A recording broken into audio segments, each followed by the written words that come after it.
আসসালামু আলাইকুম। বাংলাদেশ বেতার খুলনা খবর পড়ছি মোহাম্মদ জাহিদুল ইসলাম। খুলনা সিটি কর্পোরেশনের প্রশাসক নজরুল ইসলাম মঞ্জু বলেছেন, জলবায়ু পরিবর্তনের প্রভাবে ক্ষতিগ্রস্ত অঞ্চলের মধ্যে খুলনা অন্যতম। অতিবৃষ্টি, তীব্র তাপদাহ এবং লবণাক্ততার মতো নানা প্রাকৃতিক দুর্যোগ আমাদের জনজীবনকে হুমকির মুখে ফেলেছে। সুন্দরবন সংলগ্ন এই উপকূলীয় অঞ্চলে পরিবেশের ভারসাম্য রক্ষা এবং ক্ষতিকর দুর্যোগের হাত থেকে শহর ও গ্রামকে বাঁচাতে বেশি করে দেশীয় প্রজাতির গাছ লাগানোর বিকল্প নেই। তিনি গতকাল মহানগরীর মতিয়াখালী খালের পাড়ে বৃক্ষরোপণের মাধ্যমে ৩১ নম্বর ওয়ার্ড এলাকার বৃক্ষরোপণ কর্মসূচির উদ্বোধনকালে প্রধান অতিথির বক্তৃতায় একথা বলেন। কেসিসির প্রশাসক বলেন, প্রধানমন্ত্রীর নির্দেশনা ও আহ্বানে সাড়া দিয়ে খুলনার মাটি ও পরিবেশকে রক্ষা করতে সকলে মিলে গাছ লাগানোর অভিযান শুরু করেছি। কেসিসির প্রধান নির্বাহী কর্মকর্তা রাজীব আহমেদ, প্রধান বর্জ্য ব্যবস্থাপনা কর্মকর্তা প্রকৌশলী মোহাম্মদ আনিসুর রহমান, কনজারভেন্সি অফিসার মোহাম্মদ ওহিদুজ্জামান খান ও ওয়ার্ডের ক্ষমতাপ্রাপ্ত কর্মকর্তা শেখ শফিকুল হাসান দিদার সহ স্থানীয় গণ্যমান্য ব্যক্তিবর্গ এ সময় উপস্থিত ছিলেন। প্রধানমন্ত্রীর ৫ বছরে ২৫ কোটি বৃক্ষরোপণ কর্মসূচির আওতায় কেসিসি এ কর্মসূচি বাস্তবায়ন করছে।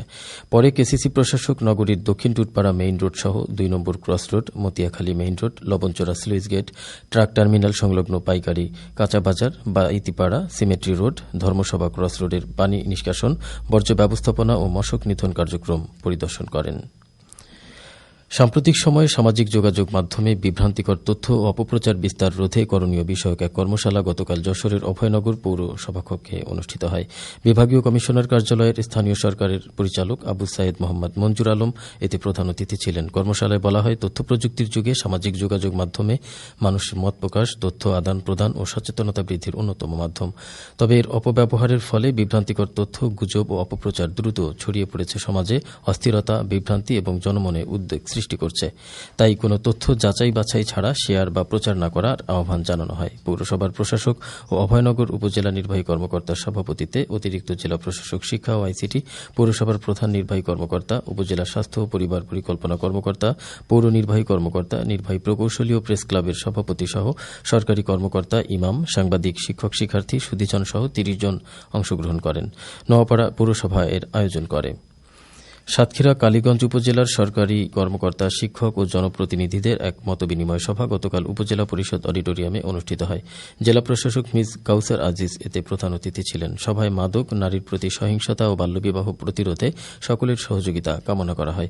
উপজেলা নির্বাহী কর্মকর্তার সভাপতিত্বে উপজেলা সহকারী কমিশনার ভূমি, থানার অফিসার ইনচার্জ, উপজেলা বিএনপির সাবেক আহ্বায়ক, উপজেলা জামায়াতের সেক্রেটারি, উপজেলা কৃষি কর্মকর্তা, ইউপি চেয়ারম্যান ও উপজেলা শিক্ষক সমিতির সভাপতি সহ বিভিন্ন শ্রেণী পেশার মানুষ এ সময় উপস্থিত ছিলেন। এর আগে জেলা প্রশাসক মিস কাউসার আজিজ নলতা কাশিবাটি গ্রামে নিহত শিশু ফারজানা খানমের বাড়িতে যান এবং তার পরিবারকে নগদ ১০,০০০ টাকা প্রদান করেন। এদিকে খুলনার পাইকগাছা উপজেলা পরিষদের মাসিক সভা গতকাল পরিষদ হলরুমে অনুষ্ঠিত হয়। সভায় উপজেলা পরিষদের বিভিন্ন দপ্তরের চলমান উন্নয়ন কার্যক্রম, জনসেবার মান উন্নয়ন, শিক্ষা, স্বাস্থ্য, কৃষি, অবকাঠামো উন্নয়ন ও আইন শৃঙ্খলা পরিস্থিতি সহ বিভিন্ন বিষয় নিয়ে আলোচনা করা হয়। উপজেলা নির্বাহী কর্মকর্তা এতে সভাপতিত্ব করেন। উপজেলা সহকারী কমিশনার ভূমি, মাধ্যমিক শিক্ষা কর্মকর্তা, সমাজসেবা কর্মকর্তা ও যুব উন্নয়ন কর্মকর্তা সহ সরকারি বিভিন্ন দপ্তরের কর্মকর্তারা প্রধানরা এ সময় উপস্থিত ছিলেন। শিক্ষার্থীদের মাদক, সন্ত্রাস, কিশোর গ্যাং থেকে দূরে রাখতে সচেতনতামূলক টাউন হল মিটিং গতকাল যশোর কালেক্টরেট স্কুল অ্যান্ড কলেজের হলরুমে অনুষ্ঠিত হয়। র্যাব ৬ এর company commander major ATM Fazle Rabbi Prince এতে প্রধান আলোচক ছিলেন। সভায় মাদকের ছোবল থেকে নিজেদের রক্ষা করার পাশাপাশি কিশোর গ্যাং, সন্ত্রাস ও অনলাইনের বিভিন্ন অপরাধমূলক কর্মকাণ্ড থেকে তরুণদের দূরে রাখতে এবং সুন্দর ও অপরাধমুক্ত সমাজ গড়তে শিক্ষার্থীদের সচেতন হওয়ার আহ্বান জানানো হয়। যশোর কালেক্টরেট স্কুল অ্যান্ড কলেজের শিক্ষক শিক্ষার্থীরা এ সময় উপস্থিত ছিলেন। এদিকে মেহেরপুর জেলা পুলিশের মাসিক আইন শৃঙ্খলা ও অপরাধ পর্যালোচনা সভা গতকাল পুলিশ সুপারের কার্যালয়ের সম্মেলন কক্ষে অনুষ্ঠিত হয়। সভায় চুরি, ছিনতাই, সন্ত্রাসবাদ, সাম্প্রদায়িক উস্কানি, মাদক নির্মূল, অনলাইন জুয়া, কিশোর গ্যাং দমন এবং সার্বিক আইন শৃঙ্খলা পরিস্থিতি নিয়ন্ত্রণে করণীয় বিষয়ে আলোচনা করা হয়। পুলিশ সুপার উজ্জ্বল কুমার রায়ের সভাপতিত্বে অতিরিক্ত পুলিশ সুপার সহ জেলা পুলিশের ঊর্ধ্বতন কর্মকর্তারা এ সময় উপস্থিত ছিলেন। বেসরকারি উন্নয়ন সংস্থার উদ্যোগে গতকাল বাগেরহাট খানজাহান আলী মাজার মোড় এলাকায় ফলদ গাছের চারা রোপণ করা হয়। জেলা প্রশাসক গোলাম মোহাম্মদ বাতেন প্রধান অতিথি হিসেবে বৃক্ষরোপণ কর্মসূচির উদ্বোধন করেন। ৭ গম্বুজ ইউনিয়নের সাবেক চেয়ারম্যানের সভাপতিত্বে সাধারণ সম্পাদক, রণবিজয়পুর মাধ্যমিক বিদ্যালয়ের প্রধান শিক্ষক ও জেলা মৎস্যজীবী দলের সাধারণ সম্পাদক সহ স্থানীয় গণ্যমান্য ব্যক্তিবর্গ এ সময় উপস্থিত ছিলেন। চলতি মৌসুমে বাগেরহাট সদর উপজেলায় ১০,০০০ গাছের চারা রোপণ করা হবে। এদিকে প্রধানমন্ত্রী তারেক রহমান ঘোষিত কর্মসূচি বাস্তবায়নে জাতীয় সংসদের হুইপ রকিবুল নজরুল ইসলাম বকুলের তত্ত্বাবধানে খুলনার খালিশপুর বঙ্গবাসী সরকারি প্রাথমিক বিদ্যালয় প্রাঙ্গণে গতকাল বৃক্ষরোপণ কর্মসূচি ও আলোচনা সভা অনুষ্ঠিত হয়।